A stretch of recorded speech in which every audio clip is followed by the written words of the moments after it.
My name is Sarah Klein. I've lived in Michigan, Manhattan, Minnesota, and now Miami. My interests are I lived in Paris for a year and Rome for a year. I went to law school. I went to business school. I love wine. I love red wine.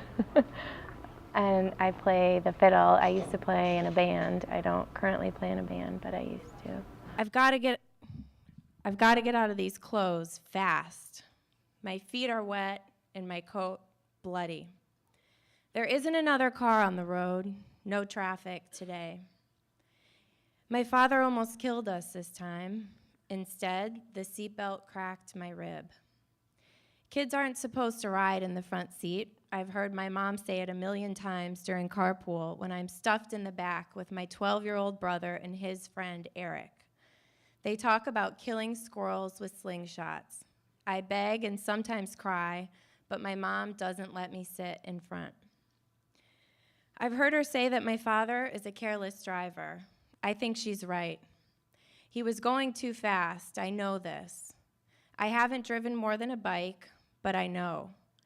I know it when the dog runs into the road and he swerves the wheel in the same exaggerated way in which he lives his life.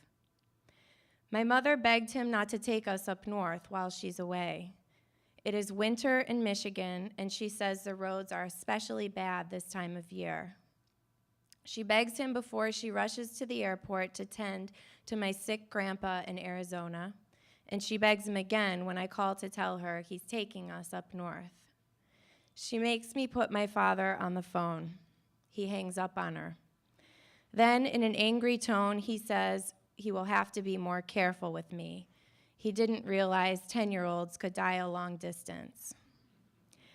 I don't want to go with my father, but he is really mad, and when he's mad like this, someone will end up crying. The car flips 3 times before it stops. We just miss the trees. I climb out of the passenger window and dig my way out through the snow. This is more complicated for my brother, who is in the back seat with our dog in no window. He makes his way with our dog in his arms to where the windshield had once been. He, too, climbs up and out through the snow. I am calm, as if this isn't the first time my dad has almost killed us.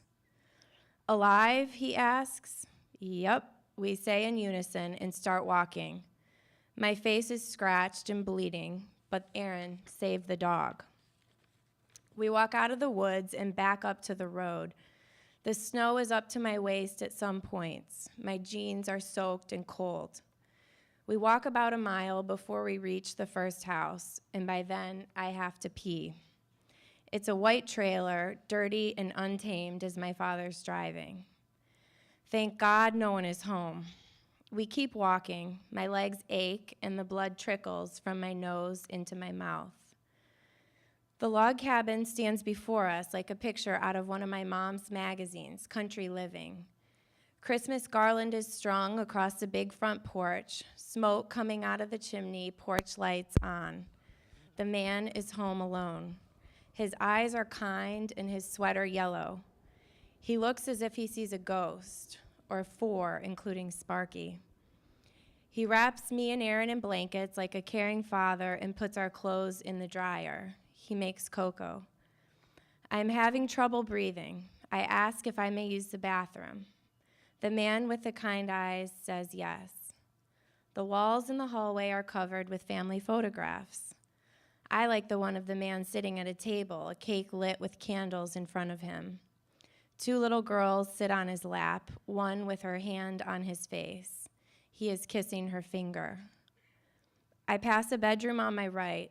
Sparky is peeing on the white bedspread. And I am scared for the first time today. I turn my head and keep walking. If I pretend not to see, maybe the man won't notice. We cannot get kicked out of this place, you dumb dog. Not now, not ever. My father calls my mother from the kind man's phone. I can hear her screaming through sobs, and the kind man looks away. You are trying to kill my children. Stop trying to kill my children. My father hangs up and collects our coats. The taxi is here. time to go. I cry but turn my head so no one can see. I don't want to leave the cabin or the caring father. I want him to make me more cocoa. But mostly, I want my mom or to have hit the trees hard. I can't have either one. My rib is cracked, and my father says it's time to go.